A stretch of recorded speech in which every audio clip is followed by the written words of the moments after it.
com mais um vídeo do nosso quadro Fala Tempestade. Bom, hoje estamos aqui com o João Victor Quintanilha, que foi participante da categoria FLL, depois se tornou ex-competidor, depois se tornou juiz de FLL e hoje está cursando cursos lá nos Estados Unidos e tudo mais para fora do país. E agora com vocês, ele mesmo. Oi, gente. Então, ele falou meu nome já, sou o João. Eu fiz parte da equipe Game Tech Canaã, aqui também do SESI Vila Canaã. E eu participei dos torneios da World Class, da Trash Track e da Animal Allies. Tudo é FLL. E hoje em dia eu estou cursando Ciência da Computação e Biologia na Universidade de Tufts, que fica em Boston. Estou no meu terceiro ano. E muito obrigado por estar aqui, estou bem feliz. Nós que agradecemos a sua presença. Exatamente. Então, João, você podia contar pra gente como que foi a experiência assim, de ter começado no Game Tech, ver ela crescer e depois assim, se tornar uma equipe tão grande e tão importante? Então, essa pergunta é muito legal, porque na época que eu fazia robótica, era tudo muito novo no Brasil. Se eu não me engano, quando eu comecei em 2014, haviam ocorrido somente 1 ou 2 torneios nacionais no Brasil. E as equipes, assim, com uma experiência mesmo, as equipes que participavam eram somente as de São Paulo. Então era uma coisa muito nova. Imagina, aqui em Goiás, o torneio de robótica e ciências em geral, ninguém fazia ideia do que era tudo muito complexo, tudo muito desconhecido pra gente, sabe? Então, foi meio que um pulo no escuro, sabe? Naquele momento. E assim, a gente sofreu muito, a gente penou muito no começo, porque não tinha a quem pedir ajuda, não tinha como entender os processos. Mas mesmo sendo muito difícil, aquele período de plantar a semente, de conhecer, de sofrer, de suar e sangrar, foi muito importante para a gente valorizar, amar o torneio e para que realmente abrir portas para que no futuro mais equipes, mais gente de Goiás pudesse se sobressair. Então, quando você me pergunta como que foi criar o legado da Game Tech nesse começo, foi bem nesse ponto mesmo, sabe? Tipo de começar do zero. E o primeiro torneio foi muito experimental. Foi um torneio onde a gente foi mesmo para aprender. Essa camisa aqui, que inclusive do primeiro regional, em Goiás. Foi em novembro, se não me engano, de 2014. E a gente era totalmente perdido. Assim, a gente não conseguiu ficar nem entre os melhores de Goiás, na época. Mas mesmo assim, a gente conseguiu uma vaga pro Nacional. A gente ficou, assim, super emocionado naquela época. Nós ganhamos um troféu também, um troféu de inovação em pesquisa, porque nós tínhamos a melhor ideia do torneio. Mas a gente foi pro torneio nacional achando que a gente, tipo assim, tinha potencial e tudo. Chegou lá, a gente viu que a gente não sabia nada. Porque as equipes todas, tipo, com falas decoradinhas, com fantasias, porque na FLL eles esperam por uma questão mais teatral, né? Então, tipo, todo mundo com teatros bem elaborados. E a gente, a equipe da Game Tech, somente com uns slides para apresentar para os juízes, uma coisa super bruta, crua, de ensino médio mesmo. E a gente não passou. A gente ficou desolado, a gente teve uma quebra de expectativa muito grande, porque nós botávamos muita fé na gente, mas chegando lá e vendo que era aquilo o torneio, a gente estava muito longe de chegar no topo, sabe? E não passamos. E assim, foi desolador. E por que eu tô falando isso pra vocês? Porque você me perguntou como que foi essa questão de criar Game Tech, né? Então, o primeiro ano foi muito experimental, mas no segundo ano, gente, o segundo ano, assim, foi memorável, sabe? Porque foi um segundo ano onde a gente realmente queria aprender as coisas. Então, assim, logo que o torneio acabou e a gente veio embora de Brasília, desolado, sofreu, com o luto da derrota, né? A gente tava super motivado pro próximo torneio. A gente sabia que ia ser um torneio ligado a lixo, então a gente começou a fazer pesquisas desde o final, desde quando a gente foi eliminado. A gente começou a fazer pesquisa para nova temporada. A gente mandou alguns membros da nossa equipe de Goiás, que foram de ônibus, se eu não me engano, para São Paulo, para aprender com as melhores equipes de lá. Então eles nos ajudaram, nos auxiliaram. E a gente teve toda uma noção do que fazer, sabe? Eu lembro até que a gente gravou uma conversa com os integrantes da equipe de São Paulo, da CDC, se eu não me engano. E não tinha podcast na época, né, igual agora. Mas eu fui até a pessoa que redigiu tudo que eles falaram, sabe? Tipo, para passar para todo mundo da equipe, para que todo mundo soubesse e entendesse como que eram os segredos do torneio FLL, que as equipes de São Paulo sabiam e que nós não. E a gente começou a engajar com equipes aqui em Goiânia, começou a criar a marca, e a partir disso foi vento em polpa, sabe? Acho que foi esse o processo mesmo de consolidação e entender nossos erros e a partir disso tentar o melhor, sabe, a partir disso. Exato. E o que você diria para uma equipe que está começando agora na FLL, que vai participar, inclusive, agora dessa nova temporada que é a Masterpiece, que tem o tema obra-prima, que vai mexer com artes e tudo mais? O que você falaria? Olha, eu tenho 2 dicas muito importantes. A primeira é que eles respeitem a rubrica. Assim, a rubrica, se vocês são novatos, vocês saberão com o tempo que é a rubrica, mas é basicamente o material de avaliação que os juízes usarão para avaliar vocês no robô, na parte de inovação e na parte do core values, que são os valores da equipe. Então, a primeira parte que eu diria para vocês é sigam a rubrica, sabe, conforme está lá. Por quê? Porque, como juiz, na minha experiência, eu sei que os juízes, assim, tudo que vai definir se vocês vão ser champions, se vocês vão para a próxima etapa ou não, vai ser de acordo com a rubrica. E assim, gente, sendo bem honesto com vocês, o juiz vai querer te dar nota baixa, mas não é porque ele é mau, mas é porque todo mundo é bom. Então ele tem que saber achar os mínimos detalhes de errinho para falar, não, essa equipe aqui é pior que a outra. Porque tem que escolher, sabe? Então, vocês passarão ou não passarão por questão de décimos, por questão de pouca coisa. E aí o que eu digo para vocês é, vocês conseguem esses décimos, essas melhorias, na rubrica, sabendo atender ela. É fácil você conseguir finalizar uma rubrica, mas é porque, lembra, tipo, para finalizar, tem que chegar no terceiro ponto da rubrica. Mas tem o exemplar, se eu não me engano, o excedente. Excelente. Excedente, que é o que vem depois do finalizado. É algo que você faz para exceder as expectativas. Para chegar nesse quarto, e é o que define os Champions Award, os campeões, é muito difícil. E aí, o desafio da equipe de vocês é saber como chegar nessa pontuação. E assim, gente, é sempre dando o máximo de vocês, sempre tentando suprir as expectativas e fazer ainda mais, o dobro do trabalho, o triplo do trabalho, sendo muito criativo, porque a First, em geral, mas na FLL nesse ponto, a criatividade é uma questão que pega muito no ponto da avaliação da rubrica, porque os juízes têm uma questão subjetiva, sabe? Um juiz pode gostar e o outro não, então a criatividade, a forma como vocês envolvem o público, tanto de outros participantes como juízes, é o que vai definir isso. Então, ser criativo nesse ponto. E aí, sim, mais uma coisa que é compreensível para vocês, caso vocês sejam muito novos no torneio, primeiro ano, sabe, primeira temporada, é entendível que vocês não se saiam bem por não entenderem a rubrica. Porque vocês não têm nenhum parâmetro de, beleza, o que é bom, o que é ruim, o que eu faço que é certo, como é que eu sei se isso aqui é o bastante, como é que eu sei se isso aqui é inovador, se isso se adequa ao torneio. Isso é difícil. E aí nós vamos para a minha segunda dica, que é arranjem uma equipe para apadrinhar vocês, para que possa acompanhá-los ao longo do torneio. Tem muita equipe que é muito fechada, que não gosta de abrir as portas para outras equipes, para esconder segredos e tudo. E assim, claro que isso vai muito contra o Great Professionalism.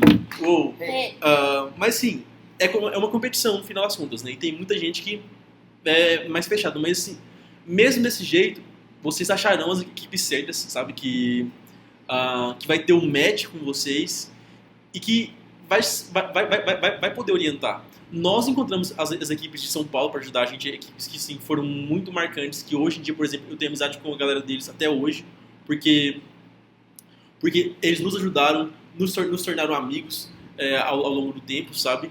E essa é a minha segunda dica. É vocês encontrar equipes que consigam orientar e guiar, porque isso vai ser muito importante para que vocês não tenham erros de principiante, entendeu? E também mentores, né? Mentores, pessoas experientes no torneio é muito importante. Mas essas são minhas 2 dicas para você. Primeira coisa, respeitar a rubrica. Segunda coisa, ter padrinhos. Tanto equipes, quanto mentores, quanto pessoas que conhecem o torneio e que vão saber quais são as pedras que vocês têm que evitar para serem campeões ou ao menos ir para o torneio mundial, nacional e manter o sonho de vocês um pouquinho mais longe, porque vale muito a pena, sabe? Sim, você diria que, então, ter esse relacionamento entre equipes é muito bom, né? Muito importante, assim, dentro da FLL, né? Não, definitivamente. Inclusive, é um dos diferenciais, né? Eu ouso dizer até que é um diferencial das equipes FLL no Brasil. Bom, vamos então para um cenário macro. A First, ela é muito top porque ela não é só um torneio de robótica, né? É um torneio de ciências em geral. E hoje em dia que você falou que é a Masterpiece, tanto que eu até assim, aprecio muito esse movimento da First, porque tá querendo incluir a arte e tudo. Então não é somente robótica ou engenharia, mas são humanidades e tudo. E uma parte desse torneio que é muito legal é a preocupação em envolver outras áreas do conhecimento. Então, por exemplo, agora esse podcast aqui, a questão da comunicação. Isso aqui não é robótica, isso aqui é jornalismo. É uma coisa muito mais que não está intrinsecamente conectada com a parte da ciência aplicada. Mas mesmo assim é muito importante para a First e é muito legal. Isso num cenário macro. Mas no Brasil isso se escalona muito e a gente vê isso muito forte nas equipes. Porque as equipes estão sempre preocupadas em criar uma rede de pessoas, de network, que está sempre muito unida, muito forte. E assim, gente, os dados não mentem. O Brasil é o segundo país do mundo com o maior número de competidores e equipes de torneios First, sabe? Ao menos a FLL, mas eu presumo que agora também está aumentando nas outras também. Mas para vocês terem noção do grau de relevância que é o Brasil no mundo para esses torneios. Graças ao investimento do SESI, claro. Mas, mesmo assim, é uma relevância muito grande. E aqui no Brasil a gente preza muito pela conexão entre as equipes, pela união. Eu morando fora e vendo torneios, vendo equipes lá fora, eu sei tipo assim, que o espírito da First é não mesmo, de cooperação, de união, de ajudar o próximo, de esse profissionalismo. Mas mesmo assim, aqui no Brasil a gente tem algo a mais, sabe? E esse algo a mais que é justamente o de valorizar as conexões e de criar amigos, criar laços para a vida toda, sabe?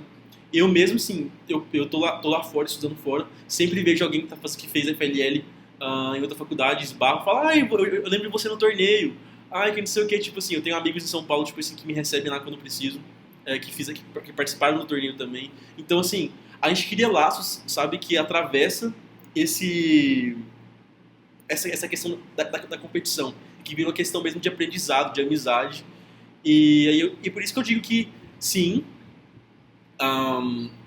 manter essa conexão com as equipes é muito importante, sabe? E aí, um adendo, um adicional na importância disso é que, quando a GameTech entendeu o torneio e aprendeu com os erros lá atrás, a gente viu que parte do nosso processo era de realmente se consolidar também como uma equipe importante para outras equipes, sabe? A gente falava de equipes irmãs ou equipes amigas, sabe? Porque eram equipes próximas de nós que a gente queria que crescesse conosco, numa cooperação mesmo. E isso foi muito importante, porque a gente começou a fazer uma série de intensivões de robótica, onde nós convidávamos outras equipes de todo o Goiás, veio gente lá de Catalão, de Rio Verde para participar com a gente. E a gente começou a fazer uma questão de por exemplo, de videoconferência, que na época era bem comum com outras equipes, e sim, nos ajudar de forma mútua naquele período. A gente começou a divulgar as informações que a gente pegou de São Paulo com outra galera. Tudo isso aliado a criar uma identidade visual forte, foi muito, naquele período, comunicacional em geral, foi muito importante para que, por exemplo, a GameTech se consolidasse em Goiás como uma equipe referência, e também para que até hoje a gente tenha memórias, tenha bons tempos, boas conexões com outras pessoas, sabe? E assim, é uma coisa que é muito única da FLL Brasil, e eu acho que agora está crescendo para a First como um todo. Sim, exato. Ainda mais agora também porque a First, né, ela tá acrescentando o A, né, em STEM, porque antes era só Science, Technology, Engenharia e Matemática, e agora eles estão incluindo, né, esse A de Arts, né. Então acho que essa relação entre equipes, essa comunicação entre si, esse diferencial entra nesse mundo, né, das artes. Nossa, com certeza, porque igual eu falei pra vocês, o que vocês estão fazendo aqui agora não é robótica, é arte, é comunicação, é jornalismo. E isso é o que torna o torneio da First tão único, sabe? Os torneios da First tão únicos. Porque são torneios em que você não somente tem que ficar preso à engenharia, você tem que explorar, desenvolver outros aspectos, outras inteligências muito importantes para o ser humano. Inteligências emocionais, inteligências que são necessárias na vida adulta para que você suceda. E a First explora isso muito bem. E assim, igual, por exemplo, hoje em dia vocês estão com a questão dos podcasts, Na época, por exemplo, da Game Tech, a gente teve noção que a gente também tinha que ter uma inteligência comunicacional, artística, importante para conseguir atingir ao público de outras equipes e também ao público dos juízes. Então a gente começou com uma série de movimentos, sabe? A gente, é igual eu falei, já falei alguns para vocês, mas a gente começou a se engajar em ações sociais em Goiânia. Diversas delas, a gente fez uma passeata que envolveu, sei lá, mais de 1.000 pessoas aqui na região para preservação ambiental. E isso conta em engajamento social, porque tem toda a conscientização. E aí a gente, se eu não me engano, a gente também viu que toda uma coisa na FLL, que todo mundo tinha portfólios muito, sabe, muito simples, muito difíceis de ler, que os juízes não liam. Então a gente começou a criar toda uma revolução visual no torneio e começou a criar portfólios sendo feitos por tipo design gráfico, que no caso era nosso, a gente teve que aprender a mexer com isso. Então a gente começou a fazer infográfico e assim, que viralizou nos torneios. Depois de um ano que a gente perdeu o primeiro torneio e foi pro segundo torneio, nossos infográficos viralizaram, porque os juízes amavam a forma que a gente comunicava e apresentava as ideias. A gente não chegava só falava as coisas, a gente mostrava ilustrativamente. E assim, tudo isso viralizou tanto que a Game Tech foi um marco, assim. Eu lembro que tipo assim, a gente foi num torneio, todo mundo ficou tipo boquiaberto com nossos infográficos, porque naquela época era coisa muito nova. Todos os juízes, outros técnicos queriam nosso infográfico, queriam nossos portfólios. A gente fez tipo 30 ou 60 para distribuir. E aí um ano depois, no torneio, a gente foi ver todo mundo com infográfico, sabe? A gente então, eu lembro que a gente foi um marco porque nós conseguimos revolucionalizar a forma de comunicar nos torneios. E isso foi muito importante, porque a gente estava ajudando, sabe? É parte do Great Professionalism, é parte do competition, da gente entender que a gente quer que aquele ambiente seja melhor e que cresça mais, sabe? E é sempre assim. Então, eu acho que trazendo essa energia do A, agora que não é mais STEM, agora é STEAM, com Masterpiece, eu acho que é muito importante para a gente reconhecer que a Force está abraçando de vez essa faceta que já era parte dela, mas que agora é parte da energia oficialmente. E eu acho que é muito importante para entender que a gente tem que explorar isso, sabe? Enfim, eu tô muito feliz, porque na minha época era uma coisa mais escondidinha, mas agora tá cada vez mais evidente. Sim, exato. Assim, você que agora participou, né, de diversas temporadas de FLL, é um ex-competidor agora, mas também é um juiz, né, de sala de avaliação, e você que tá agora ali fora do país, cursando, estudando, você já tinha em mente que você queria fazer isso? Você acha que a robótica te ajudou nisso, te impulsionou? Olha, sim, já tinha em mente, porque a robótica me impulsionou. É bem, sabe, é bem uma consequência de uma coisa da outra. Porque na robótica, bom, primeira coisa que eu não gosto de falar robótica, né? Eu gosto que são torneios de ciência, porque o que a gente faz aqui agora é STEAM, porque é muito mais do que robô, gente. A gente está o tempo todo criando ações sociais, criando, sabe, ideias de inovação, fazendo pesquisa, e o robô também. Então, é muito amplo para falar equipe de robótica. Não é só equipe de robótica. A gente faz muito mais do que isso. Então, no meu período com a minha equipe de ciências, de STEAM, eu diria que, tipo, dava para explorar tudo. Porque, por exemplo, na parte do Corvelos, a gente tinha uma série de ações sociais, igual eu falei para vocês já, ajudando o Hospital do Câncer, ajudando um recanto de pitbulls abandonados, fazendo passeatas de conscientização, para alcançar a sua sociedade e gerar um impacto tipo de, beleza, vamos ajudar o mundo de alguma forma, né? Então tinha a parte social, aí tinha a parte do robô, onde a gente tinha um aspecto mais tecnológico, onde a gente estava sempre imerso nessa pegada de indústria 4.0, de revolução industrial, do futuro agora das AIs, né? Isso. Então tinha essa questão mais da modernização, que sempre me punha num ambiente onde eu queria, sabe, estar no meio do olho do furacão, no meio da tecnologia, e me deixava também habituado e, sabe, preparado para lidar com essas tecnologias. Aí tinha a parte da pesquisa, que é uma parte excelente, onde você consegue mesclar a tecnologia com o impacto social para criar ideias tecnológicas que consigam gerar impacto na sociedade. Então também tinha essa questão também. E aí, tudo isso foi, tipo, me conectando com querer estudar fora, sabe? E não somente isso, mas também a questão de ter que constantemente exercitar o inglês, porque eu não falava inglês antes da robótica. Eu aprendi durante a robótica, durante as ciências que eu fazia na robótica. Então, exercitar o inglês para estar sempre, sabe, em dia com os torneios lá fora, com as equipes lá fora, com as novidades que vêm lá de fora. Porque, por exemplo, tem equipes que lançam um mecanismo do robô que é super inovador, que São 15 horas. Que nenhuma equipe usa aqui. São 15 horas, de acordo com o relógio. Mas, qual era a pergunta mesmo? A gente corta. Vamos reiniciar isso aí. Porque... Muitas temporadas de FLL, que agora é um juiz, né, de sala de avaliação, que tem uma noção muito grande, né, de robótica, que também está estudando fora do país, está cursando, né? Qual é a sua visão agora? Bom, eu diria que a robótica me impulsionou a querer estudar fora, sabe? Esse é um ponto muito importante para levantar, porque a FLL em si, sabe? Os três aspectos dela. Na parte do Core Values, como eu falei para vocês, onde eu estava sempre engajado com, sabe, ações sociais. A gente tinha a questão de ajudar os pitbulls abandonados, o Hospital do Câncer, o que mais? As passeatas de conscientização. Aí tinha a parte do robô, que era uma pegada mais de tecnologia, uma imersão que falava sempre assim: ei, você está no meio da indústria 4.0, uma revolução que as coisas estão evoluindo. E assim, eu queria estar no meio daquilo ali, eu queria estar no meio do olho do furacão da tecnologia. Aí na parte da pesquisa, que eu acho muito fascinante, que é onde você mistura a tecnologia com o impacto social para criar projetos. Então, você precisa saber sobre ciência, você precisa entender e se esforçar, mas ao mesmo tempo você não está fazendo aquilo para fazer, está fazendo aquilo porque você quer ajudar o mundo de alguma forma. E você tem que saber como vai ajudar o mundo, saber quantificar isso, saber todas as nuances e os números, os fatos a partir disso. Então a parte da pesquisa também era muito legal para mim por conta disso.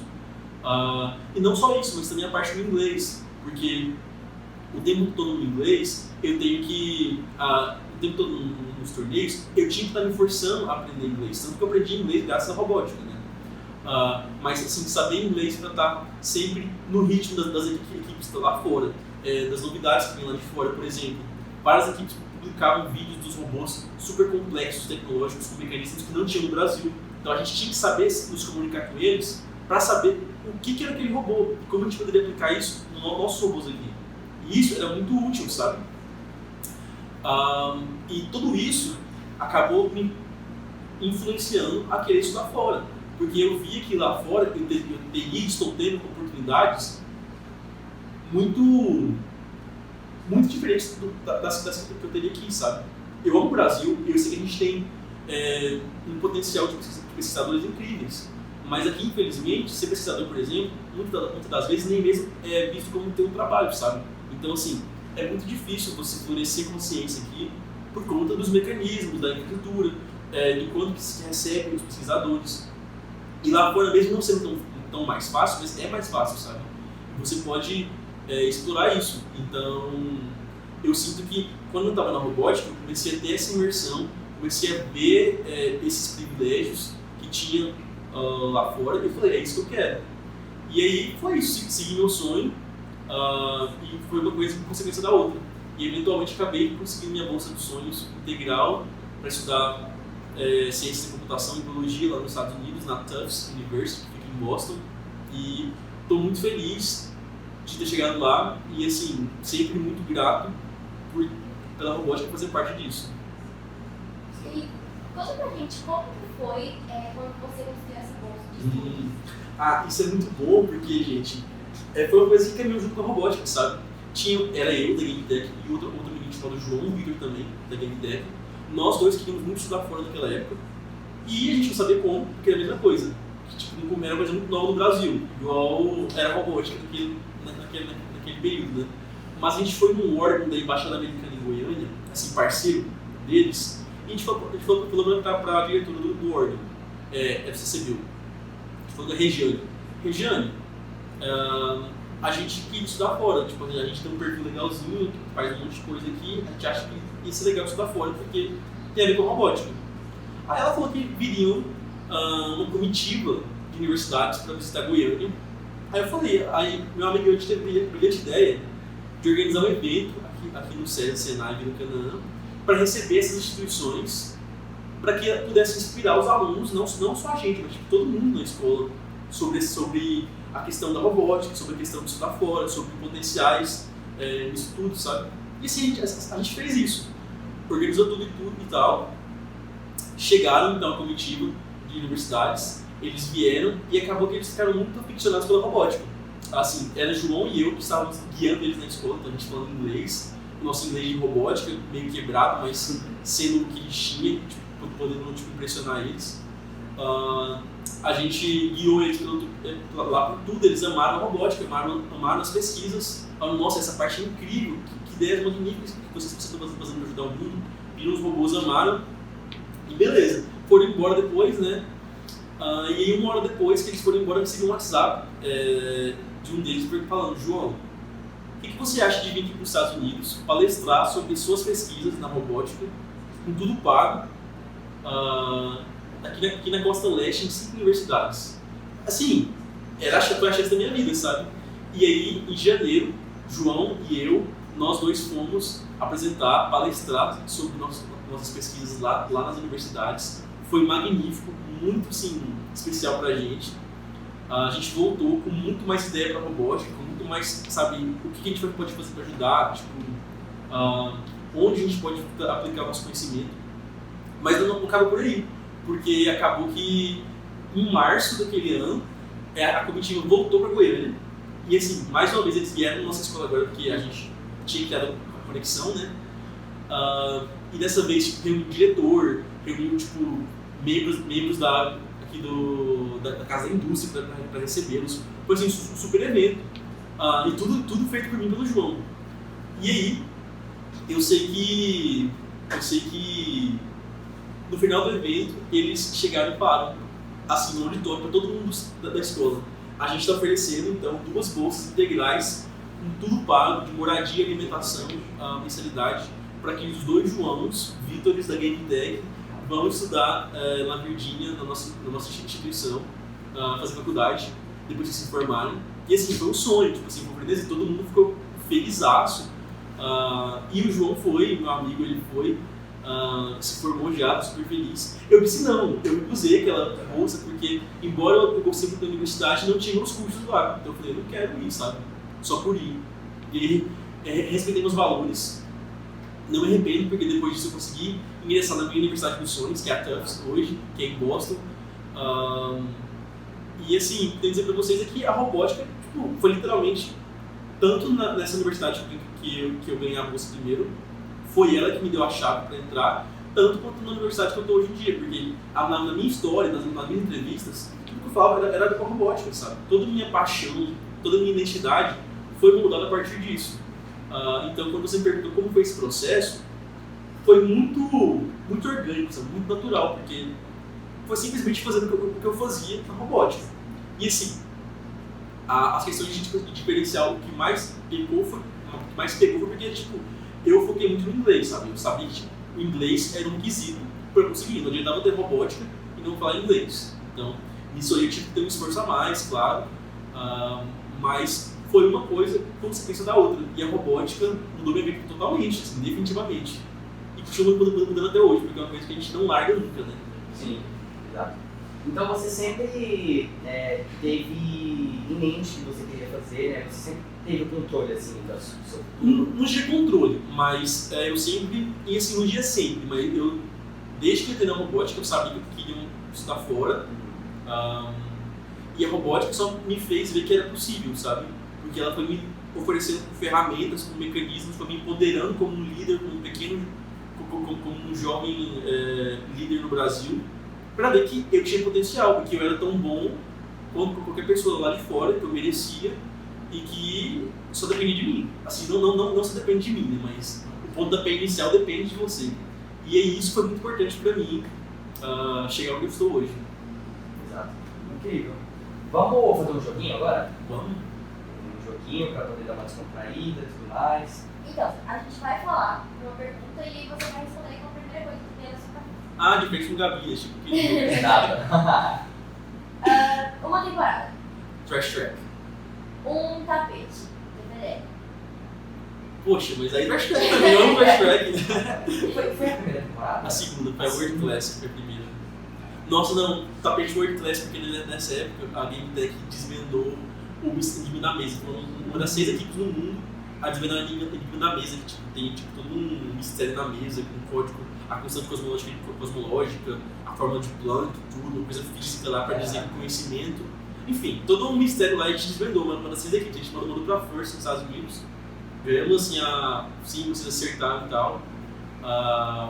Mas então assim, o tapete foi com o World Class, então porque foi esse tapete que a gente desvendou. Na nossa temporada da Super Power, a gente nunca conseguiu desvendar. Mas você sabe qual é o mistério hoje em dia ou não tem ainda? Pior que não. A gente não sabe. E na verdade, será que é um mistério? Porque assim, a mesa tinha 415 pontos. Só que a maioria das equipes só conseguia fazer 410. Será que o mistério talvez não era o quinto? Jamais saberemos. Exato. Era assim, tava bem possível mesmo descobrir. Pois é. Uma equipe. A Game Tech. Um prêmio. O prêmio de inovação e pesquisa. Um projeto. Plasticeiro, amo demais. Pesquisa no Google depois, é muito legal ele. Plasticeiro, ele foi de qual? Trash Track. Foi do lixo, a gente comprou travesseiro, vendemos sacolas, copos plásticos descartáveis. Um juiz legal. Elaine, que é de pesquisa nacional, acho ela muito massa. E assim, só uma pessoa que eu admiro muito. Um torneio que você nunca esqueceu. Torneio que eu nunca esqueci. Ai. Eu diria que foi o torneio regional da Trash Track, porque foi quando a gente foi campeão regional aqui, né? E foi muito bonito, porque tipo, a gente criou uma amizade muito boa com todas as equipes ao redor. E quando anunciaram a Game Tech, eu até review aqui, quando anunciaram a Game Tech campeã, a gente subiu. Não foi só a gente que subiu, foi todo o torneio tipo, assim, que era amigo nosso subiu. Foi assim, equipes tipo assim, do Planalto, equipes de Catalão. Todo mundo subiu lá com a gente, tanto que o palco começou a quebrar a gente. Tinha que descer. Tem um perfil no Facebook, tipo assim, muito antigo, mas foi o torneio, porque a gente viu tipo, nosso esforço e fazer um torneio, sabe, com Gracious e com Competition foi muito importante pra gente, porque a gente aprendeu muito, a gente criou muitos laços legais e que tinha dado certo, sabe? Então é o torneio mesmo, esse é o torneio. Um grito de gato. O The Game Tech, né, que eu acho que você, todo mundo já conhece, mas aquele Game Tech aqui chegou, com o azul que já pegou, todo mundo apoiou, assim, esse grito foi muito especial, porque foi parte da identidade visual do Game Tech, né, quando a gente viu que a gente tinha que se sobressair no torneio de alguma forma, além dos portfólios, além da questão visual, a gente também criou o nosso grito de garra, justamente pensando em como que nós vamos conseguir chegar até, nas equipes, no juiz, até mesmo com o nosso grito, sabe? E eu lembro que, tipo, a gente ia, por exemplo, no refeitório comer, na hora do descanso, nos torneios, e a gente cantava todo mundo cantando com a gente, sabe? O juiz não aguentava mais, mas, tipo assim, de forma positiva. Porque a energia era muito vibrante. E, assim, foi muito, muito parte. E fica como uma dica também para as equipes. Queria um bom grito de garra que vai ajudar vocês a emplacar o nome da equipe de vocês no torneio também. Até hoje, depois da Game Tech já acabou, a gente nunca esquece, né? Toda vez, sempre a gente vê alguém com uma camisa da Game Tech, que a gente começa a cantar, e é um grito que, assim, acho que nunca vai ser esquecido, porque realmente é muito marcante. Não, eu gosto mais dele. Eu acho que vocês vão ficar marcados assim pra sempre na história da FLL, porque, nossa, é uma equipe totalmente incrível mesmo. Vocês fizeram uma revolução gigante, né? Graças ao nosso técnico, o Mariano também, ajudou muito nesse ponto. Perguntar, teve alguma equipe, ao longo de toda a sua jornada de Tech, teve uma equipe que vocês mais se identificaram, assim, que eram amigas, que vocês eram parceiros, assim? Nossa, essa é uma pergunta interessante. Acho que tipo, varia muito de fase para fase, sabe? Por exemplo, na época do Trash Track, eu lembro que a gente tinha uma apreço muito grande pela LEG da Justiça Planal. A gente era muito próximo deles, a gente tinha um carinho muito grande. Eu lembro que na Animal Alliance a gente tinha uma proximidade muito legal com a ACDC, lá de São Paulo, ACDC. Então, varia muito de períodos, porque cada temporada tipo, tem membros novas conexões. E eu acho que sim, eu diria essas duas, sabe, dependendo da temporada. Mas é outra coisa, varia muito. Sim. Uma dúvida assim, quando vocês tinham... Porque assim, eu acho que, como a gente faz muito tempo na robótica, acaba se tornando uma família, certo? Então, às vezes acontece na família de ter algumas desavenças, algumas discussões. Assim, aqui por exemplo, na Story, o que a gente faz? A gente, quando tem algo assim a falar pro outro, resolver, a gente sempre faz os casos de família, que é onde a gente senta todo mundo reunido na mesa, e daí a gente conversa, todo mundo fala o que tá sentindo e tudo mais. Vocês faziam algo assim para poder resolver esses problemas? Bom, assim, é aquela coisa, tem que ser uma coisa orgânica, sabe, natural e tudo, então no começo é meio difícil, às vezes a gente não entendia muito a personalidade um do outro, só que com o tempo de convivência e assim, se abrindo, estando aberto a se tornar amigo um do outro, a gente tinha intimidade para saber, assim, ver onde você errava, admitir erros quando tinha erros, pedir desculpas, tentar resolver as coisas juntos, porque a gente sabe que a gente estava juntos no barco, né? Então é uma questão mesmo de naturalmente, sabe, saber ser maduro, porque você não pode ser arrogante, você não pode ser orgulhoso para não poder pedir desculpa. Então acho que é mais aquela questão de saber você sabe dar o braço a torcer para que a convivência seja boa. Então acho que nesse ponto. Tá. Pra finalizar, fala pra gente assim, as pessoas que te inspiraram, mentores, técnicos, que você olhava e que te ajudaram bastante na sua carreira como robótica. Tá bom. Então de mentor eu vou dar um salve ao Vitor Moraes, que tipo, a gente começou junto na robótica, ele não tinha idade para ser parte do torneio, então ele virou mentor. E assim, uma pessoa super incrível, que hoje em dia chega a ser técnico e tudo. Então o Vitor Moraes é o meu mentor favorito. De técnicos, eu deixo um grande salve pro herói dos heróis, o Flamarion Moreira, que assim, ele não somente como parte da robótica, mas também como parte de me moldar como ser humano, sabe? Ajudar a estudar fora. Ele foi uma pessoa muito importante, crucial, e assim, muito gratidão por ele. E também pela Harumi Fukushima, que também era técnico da Unitec, um espírito de luz muito bom. Beijo, Harumi. Era super adorável e assim, era uma energia muito boa, sabe? Era sempre uma pessoa estando lá com o seu senso artístico, ela era muito artística, então estava sempre trazendo ideias, insights para essa área do nosso torneio. Muito, assim, ajudou bastante, então muita gratidão a ela também. Acho que isso. É isso. João, a gente agradece muito você. Obrigado, A gente está muito feliz mesmo para ter feito essas próprias experiências. Eu acho que esse vídeo vai ajudar muitas equipes também que estão se iniciando agora, querem saber também um pouco da história da Unitec e tudo mais. A gente agradece também aos nossos patrocinadores que fazem tudo isso possível, a Fanta, a John Deere, a Aerospace Team, GRCom, Águia Diesel. A gente agradece muito vocês e é isso. Muito obrigado, gente, foi um prazer. Tchau, gente. Tchau, e até o próximo vídeo. Fechou. É isso.